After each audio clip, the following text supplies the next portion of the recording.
بسم اللہ الرحمن الرحیم۔ السلام علیکم۔ ان دنوں میں فرسٹ ایئر میں تھی۔ میری کزن کی شادی تھی۔ میں ان کے گھر کچھ دن پہلے چلی گئی۔ کزن کی چھوٹی بہن جبین میری گہری دوست بن گئی۔ شادی کا گھر تھا، ہم سب کسی نہ کسی کام میں الجھے ہوئے تھے۔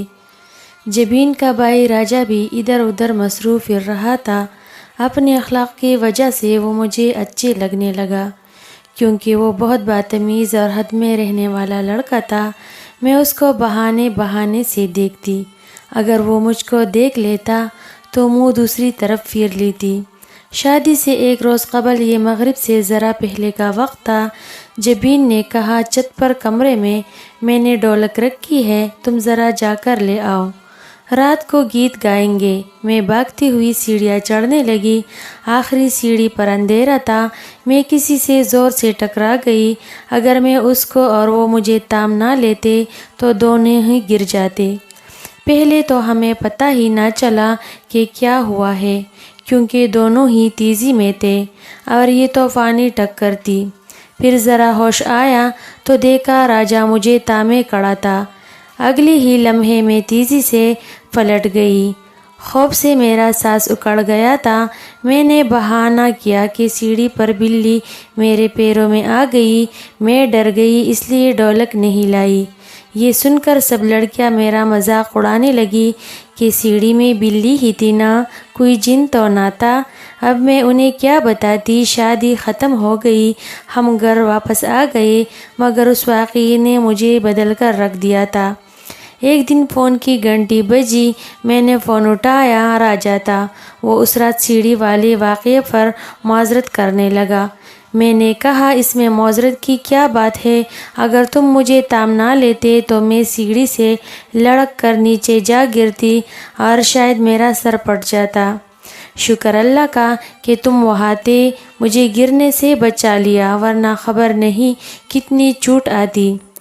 کہنے لگا، چلو خیر، جو ہوا اتفاق سے ہو گیا، اب اس بات کو کیا دہرانا۔ میں نے تو یہ پوچھنے کے لیے فون کیا تھا کہ اگر میں جبین کو لے کر تمہارے گھر آ جاؤں تو کیا تم ہمارے ساتھ ہمارے گھر آ جاؤ گی؟ اگر امی نے اجازت دی تو، میں نے جواب دیا۔ اگلے دن جبین اور راجا ہمارا گھر آ گئے۔ جبین نے امی سے منت سماجت کی اور میں ان کے ساتھ ان کے گھر گئی۔ گاڑی راجا چلا رہا تھا۔ میں اور جبین کار کی پچھلی سیٹوں پر بیٹھے تھے۔ راجا نے شیشہ اس طرح سیٹ کر لیا تھا کہ بار بار ہم کو آئینے میں دیکھ سکتا تھا۔ میں ایک روز ان کے گھر مہمان رہی۔ انہوں نے میری بہت زیادہ خاطر مدارت کی۔ گھر آ کر یہی ایک بات سوچتی رہتی کہ آخر ان لوگوں نے کیوں میری اس قدر خاطر تواضع کی ہے۔ شادی میں اور بھی تو رشتہ دار لڑکیاں آئی تھی، ان کو تو لفٹ نہیں کرائی، مجھ میں ایسی کیا خاص بات تھی؟ انہی دنوں جبین نے مجھے فون کیا اور کہنے لگی، پھر کب تم کو لینے آئے؟ کیوں، خیر تو ہے کیا؟ روز روز مجھے لینے آؤ گی؟ راجا بھیا کہتے ہیں میں ہنا سے شادی کروں گا، ہمارے گھر والے بھی رضامند ہیں، لیکن تمہیں 2-4 بار گھر بلانا چاہتے ہیں۔ ان کا خیال ہے کہ تم ہمارے گھر 2-4 بار آؤ گی تو تمہاری عادت کا ان کو اندازہ ہو جائے گا۔ امی کا یہ خیال ہے کہ رشتے کی بات چلانے سے پہلے ایک دوسرے کے گھر آنے جانے سے انسیت بڑھتی ہے اور فیصلہ کرنے میں آسانی ہوتی ہے۔ کیا امی روز روز مجھے تمہارے یہاں آنے دے گی؟ خیر، اس کے بعد کچھ دیر ہم نے ادھر ادھر کی باتیں کی۔ ہم نے راجا کے بارے میں مزید کوئی بات نہ کی، مگر میں خوش ضرور ہو گئی کہ یہ لوگ راجا کے لیے میرا رشتہ لینا چاہتے ہیں، اور خود راجا کی بھی یہ خواہش ہے۔ اب وہ میرے حواسوں پر چاہنے لگا۔ عید آئی تو جبین نے مجھے عید کارڈ بھیجا، اس لفافے میں ایک اور کارڈ بھی تھا۔ میں سمجھ گئی کہ یہ راجا کی طرف سے ہے۔ سوچا بھی نہ تھا خوشیاں اتنی جلدی مل سکتی ہے۔ اس کے بعد فون پر باتوں کا سلسلہ چل نکلا۔ کبھی میں فون اٹھاتی تو راجا ہوتا، کبھی جبین فون کرتی تو میرا بھائی زکی گھر پر ہوتا تو وہ اٹھا لیتا۔ تب جبین زکی سے 2-4 باتیں کر لیتی۔ اب مجھے راجا سے ملنے کی چاہ رہنے لگی۔ ہم ملتے بھی جبین کی معرفت تھے، یعنی وہی میرے پاس آنے کا پروگرام بناتی، لیکن میرا بھائی زکی میرا ساتھ نہ دیتا، تب مجھ کو اس کی بڑی منت سماجت کرنا پڑتی، تو کہیں جا کر وہ مجھے جبین کے گھر لے جانے پر راضی ہوتا۔ ہمارے گھر والے یہ سمجھتے تھے کہ ہم دونوں سہیلیاں ایک دوسرے سے ملنے جاتی ہے، جبکہ میں جبین کے گھر صرف راجا کے لیے جاتی تھی۔ پہل زکی مجھے باتیں سنا دیتا کہ کیوں جبین کے گھر جاتی ہو، میں کوئی پالتو نہیں کہ روز روز تم کو ان کے گھر لے جاؤں، مگر بعد میں وہ بھی نرم رویہ اختیار کرتا گیا۔ اب جب کبھی مجھے جبین کے گھر جانا ہوتا، زکی کہتا چلو میں تم کو لے چلتا ہوں۔ پھر پتہ نہیں کیوں تقدیر کو میری خوشی اچھی نہ لگی کہ راجا آہستہ آہستہ بدلنے لگا، وہ مجھ سے اور میرے بھائی سے کھینچ گیا، جس کی وجہ سے میری پڑھائی بھی متاثر ہونے لگی۔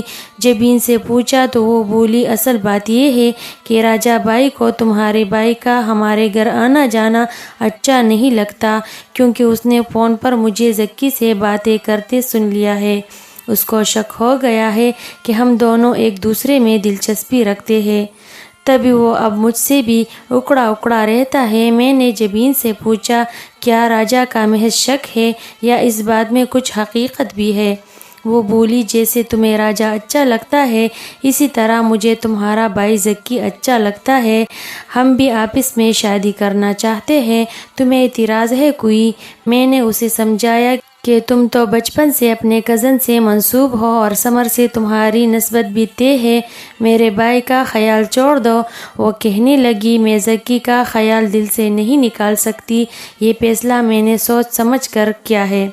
اگر تم میرے بھائی کو پسند کر سکتی ہو تو میں تمہارا بھائی کیوں نہیں پسند کر سکتی؟ ایک دن راجا نے جبین کو زکی سے فون پر باتیں کرتے ہوئے سن لیا، بس پھر کیا تھا، اس نے جبین کو بہت مارا۔ شاید وہ اپنے مستقبل کے بارے میں باتیں کر رہے تھے جنہیں اس کے بھائی نے سن لیا تھا، جبکہ جبین کی منگنی ہو چکی تھی۔ بہرحال اس کے بعد اس کے گھر والے ہمارے گھر والوں کے خلاف ہو گئے، یہاں تک کہ راجا بھی مجھ سے نفرت کرنے لگا۔ وہ سمجھا جس طرح اس کی بہن نے ہمیں قریب لانے میں کردار ادا کیا ہے، اس طرح میں نے اس کی بہن اور اپنے بھائی کو قریب لانے میں کردار ادا کیا ہے۔ ایسا حالانکہ ہرگز نہ تھا، مجھے تو جبین اور زکی کے بیچ پسندیدگی کا علم تک نہ تھا۔ کوئی بھلا کسی کو اس امر پر مجبور کر سکتا ہے کہ تم فلاں کو پسند کرو یا اس سے محبت کرو؟ راجا کو مگر یقین نہ آیا، اس نے مجھ پر شک کیا اور مجھ سے ناطہ توڑ لیا، میرے تحفے جلا ڈالے اور میرے خط خاندان بھر کو دکھانے لگا۔ اس کے اندر ایسی تبدیلی آ گئی کہ جس کا میں تصور بھی نہ کر سکتی تھی۔ وہ جو مجھ سے پیار کرتا تھا جب اچھا تھا تو بہت اچھا تھا، اور اب برا بنا تو بہت برا بن گیا۔ میں ان دنوں کو یاد کر کے رو دیتی تھی جب وہ اپنی بہن سے منتیں کرتا تھا کہ ہینا کے گھر چلو ہم اسے لے آتے ہیں۔ مجھے سمجھاتا تھا کہ میری ماں کے سامنے اس طرح بات کرنا، اس طرح رہنا، دوپٹہ طریقے سے سر پر اڑ کر رکھنا، ان کو یہ باتیں پسند ہیں، وہی کرنا، اور یہ باتیں ناپسند ہیں، بھول کر بھی اونچی آواز میں بات نہ کرنا، ان کے ساتھ کچن میں جا کر کام میں مدد کرنا تاکہ وہ تم کو مجھ سے بیاہنے پر خوشی خوشی راضی ہو جائے۔ میری بہنوں، ابا جی، بھائیوں، ہر کسی کا خیال رکھنا کہ ان میں سے کوئی ہماری راہ میں نہ آئے۔ یہ وہی تھا کہ جو اب ہمارے سارے خاندان سے متنفر ہو گیا تھا۔ زکی کو تو وہ گولی سے اڑا دینا چاہتا تھا۔ میں ان دنوں کو یاد کر کے روتی تھی جب وہ مجھ کو قسمیں کھا کر یقین دلاتا تھا کہ میں کبھی نہ بدلوں گا، ہمیشہ تم سے محبت کرتا رہوں گا، مجھ پر بھروسہ رکھو، میں تمہارے لیے ایک بہت خوبصورت گھر بناؤں گا، ہم اس کو سجائیں گے، خود محنت کروں گا، خوب کماؤں گا، تم کو ساری دنیا کی سیر کراؤں گا۔ کیسے کیسے خواب تھے ہمارے جن کے لیے وہ اپنے والدین کو راضی کرنے میں لگا ہوا تھا۔ میں کہتی تھی کہ تم اتنا نہ اپنے ماں باپ کو مجبور کرنا کہ وہ تم ہی سے ناراض ہو جائے۔ وہ مجھ سے ناراض نہیں ہے، ہم نے محبت کی ہے اور ہم شادی کرنا چاہتے ہیں، اور یہ کوئی جرم نہیں ہے، یہ تو ہمارا حق ہے، اور ہمارے والدین اتنے سمجھدار ہیں کہ وہ اولاد کے اس حق کو تسلیم کرنے پر راضی ہے۔ راجا کی یہ باتیں میرا دل بڑھاتی تھی، کیونکہ میرے ماں باپ ان کے قریبی رشتہ دار تھے۔ وہ بھی دل سے چاہ رہے تھے کہ راجا کے والدین میرا رشتہ مانگ لے تو وہ انکار نہیں کریں گے۔ کیا خبر تھی کہ سب کچھ اتنی جلدی چوپٹ ہو جائے گا، خوشیاں ہمارے قدموں کو چھو کر لوٹ جائے گی۔ پتہ نہیں جبین کو میرے بھائی سے محبت کی کیا سوجی تھی، جس کی وجہ سے میری محبت کا چمن نفرت کی آگ میں جل گیا۔ اب تو راجا بالکل بدل گیا تھا، وہ مجھے روتا دیکھ کر نفرت سے منہ پھیر لیتا تھا۔